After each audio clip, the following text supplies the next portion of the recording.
Hello friends, welcome to the point. In today's session, let's discuss about foundation and the moderate phase of Indian National Congress. So in short, it is called as INC. Foundation of Indian National Congress. So in the later 1870s and in the early 1880s, a solid ground was prepared for the establishment of All India Organization, and the final shape to this idea it was given by a retired English servant, A.O. Hume. So he mobilized leading intellectuals of that time, and with their cooperation he organized the first session of Indian National Congress at Gokuldas Tejpal Sanskrit College in Bombay in December 1885.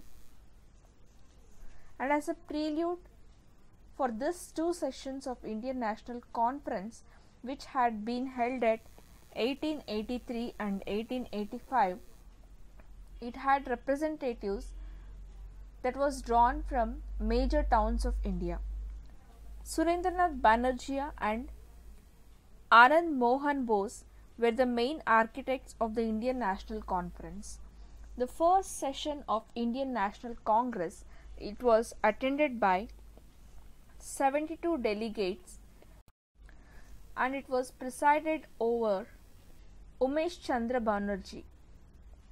And after that, the Congress met every year in December in different parts of the country every time. And some of the great presidents of the Congress during this early phase were Dadabhai Naoroji, and he became 3 times President of Indian National Congress, Badruddin Tyabji, Feroz Shah Mehta, and many others. In 1890, Kadambini Ganguly, she was the first woman graduate of Calcutta University, and she addressed the Congress session. And this symbolized the commitment of the freedom struggle to give the women of India their due status in national life. And apart from Indian National Congress, nationalist activity, it was carried out through provincial conferences and associations, newspapers and literature. Safety wall theory. So there is a theory that Hume formed the Congress with the idea that it would prove to be a safety wall for releasing the growing discontent of the Indians. To this end, A.O. Hume, he convinced Lord Dufferin. He convinced Lord Dufferin not to obstruct the formation of the Congress, and the extremist leaders like Lala Lajpat Rai, they believed in safety wall theory. Even the Marxist historians' conspiracy theory was an offspring of this safety wall notion. For example, R.P. Dutt, he opined that Indian National Congress was born out of conspiracy to abort a popular uprising in India. And modern Indian historians, they had the dispute of the idea of safety wall, and in their opinion, Indian National Congress, it represented the urge of politically conscious Indians to set up a national body to express the political and economic demands of the Indians. And if the Indians had conveyed such a body on their own, and there would have been unsurmountable opposition from the officials. So such an organization would not be possible if Indians have formed it on their own. So in the circumstance, as Bipin Chandra observes, the early Congress leaders, they used A.O. Hume as a lightning conductor, that is, as a catalyst to bring together the nationalist forces even under the gaze of safety wall. Aims of Indian National Congress. The main aim of Indian National Congress in the initial stage were to found a democratic nationalist movement, to politicize and politically educate people, and to establish the headquarters for a movement, to promote friendly relations among the nationalist political workers from different parts of the country, and to develop and propagate an anti-colonial nationalist ideology, to formulate and present popular demands before the government. So with a view to unify the people over a common economic and political programs, to develop and consolidate a feeling of national unity among people, irrespective of their religion, caste, or even their provinces, and to carefully promote and nurture Indian nationhood. Era of Moderates, 1885 to 1905. There were important leaders in INC. They were the national leaders like Dadabhai Naoroji, Firozshah Mehta, D. Vacha, W.C. Bonarjia, and S.N. Banerjee. They dominated the Congress policies during the early period, and they were staunch believers in liberalism and moderate politics, and they were called as moderates to distinguish them from neo-nationalists of early 20th century who were referred as extremists. Moderate approach of the moderates. The moderate political activity, it involved in constitutional agitation, so within the confines of the laws, and it showed a slow but an orderly political progress.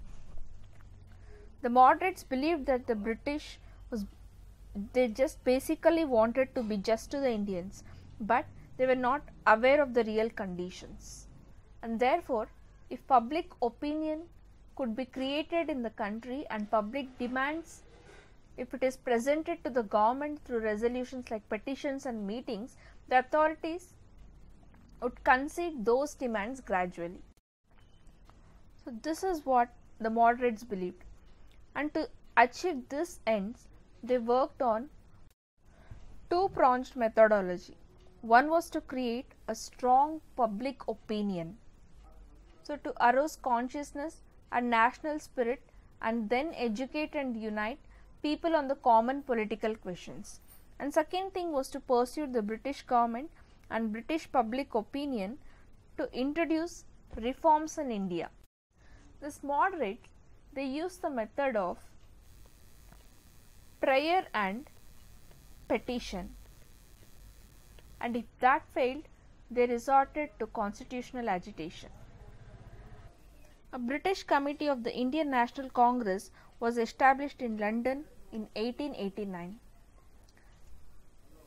and this British committee had India as its organ. Dadabhai Naoroji, he spent a substantial portion of his life and income campaigning for India's case in abroad, and in 1890s, and it was decided to hold a session of Indian National Congress in London. That was in 1892.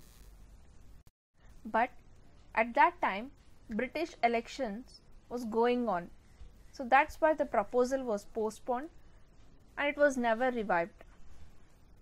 The moderate leaders, they believed that political connections with the Britain were in India's interest, and at that stage of history and at that time, it was not a ripe for a direct challenge to the British rule, and therefore it was considered to be appropriate to try and transform the colonial rule to be close to national rule as possible. Contributions of moderate nationalists. The contributions of moderate nationalists were economic critique of British imperialization, constitutional reforms and propaganda in legislature, campaign of general administrative reforms, and protection of civil rights. So let's discuss about economic critique of British imperialism. Early nationalists led by Dadabhai Naoroji, R.C. Dutt and D. Vacha and others, they carefully analyzed the political economy of British rule in India, and they put forward the drain theory. This drain theory was put forward to explain the British exploitation of India, and they opposed the transformation of basically self-sufficient Indian economy into a colonial economy, that is, a supplier of raw materials and foodstuff, an importer of finished goods, and a field of investment for British capital. Therefore, the moderates were able to create an all India public opinion that British rule in India, it was a major cause of India's poverty and economic backwardness. And to mitigate the deprivation of characterizing Indian life, the early nationalists, they demanded severance of India's economic subservience to Britain and development of an independent economy through involvement of Indian capital and enterprise. The early nationalists, they demanded severance of India's economic subservience to Britain. And the early nationalists, they demanded reduction in land revenue, abolition of the salt tax, improvement in working conditions of plantation labourers, reduction in military expenditure, encouragement to modern industry through tariff protection and direct government aid. Constitutional reforms. Legislative councils in India, it did not have a real official power till 1920, but still the work done in them by the nationalists, it helped the growth of national movement. The Imperial Legislative Council, it constituted by the Indian Councils Act 1861. It was an important body that designed to discuss official measures as having been passed by a representative body. And from 1862 to 1892, only 45 Indians were nominated to it, and most of them were wealthy, landed and loyalist interest. And from 1885 to 1892, the nationalist demands for constitutional reforms were centered around, and the expansion of councils. This was the greater participation of Indians in councils, and reform of councils, that is, more powers to the councils and especially greater control over finances.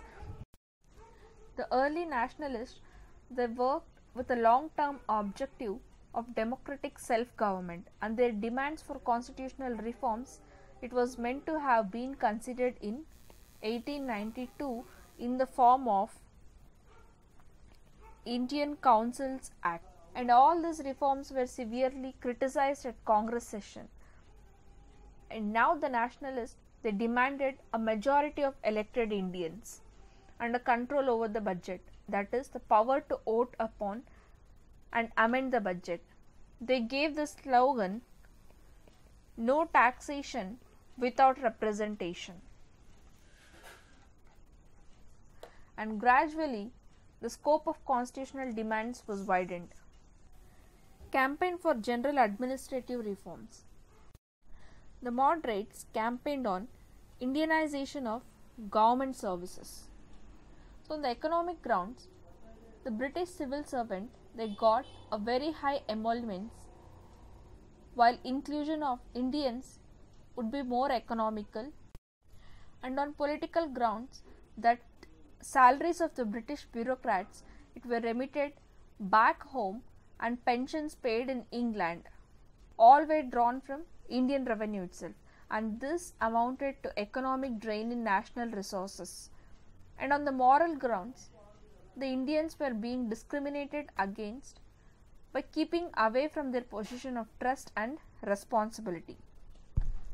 Call for separation of judicial from executive functions, and criticism of an oppressive and tyrannical bureaucracy and expensive and time-consuming judicial system.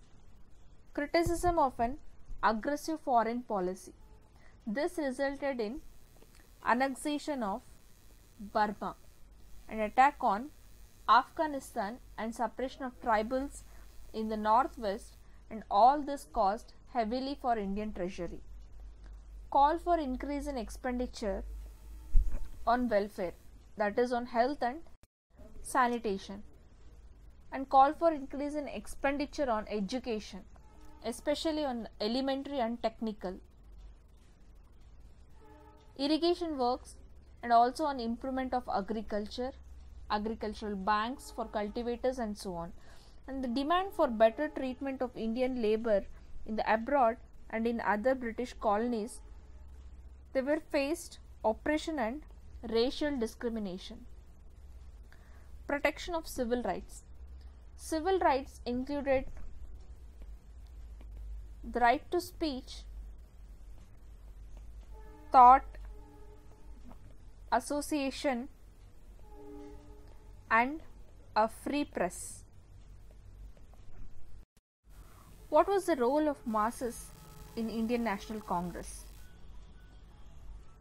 The moderate phase of the national movement, it had a narrow social base, and the masses, they played a passive role, and this was because the early nationalists, they lacked in political faith in the masses, and they felt that there were numerous divisions and subdivisions in the Indian society, and the masses were generally ignorant, and they had very conservative ideas and thoughts. Moderates felt these heterogeneous elements had first to be welded into a nation before they entered the political sphere, but they failed to realize that it was only during a freedom struggle and with political participation that this different peoples, that is the different masses of the people, they could come together. And because of lack of mass participation, the moderates could not take militant political positions against the authorities, and later the nationalists differed from the moderates precisely on this point, and still early nationalists represented the emerging Indian nation against colonial interest. Attitude of the government. The British Indian government, it was a hostile to Congress from the beginning, despite the later moderate methods and emphasis on loyalty to British Crown. The officials' attitude, it was stiffened further after 1887, and when the government failed to persuade the Congress to confine itself to social issues, and the Congress was becoming critical of colonial rule. And now the government resorted to open condemnation of Congress, calling the nationalists as seditious Brahmins, disloyal Babus, and so on. Dufferin called the Congress a factory of sedition. And later the government, it adopted a divide and rule policy towards the Congress, and the officials encouraged reactionary elements like Sir Syed Ahmad Khan and Raja Shiv Prasad Singh of Benares to organize United Indian Patriotic Association to counter this Congress propaganda.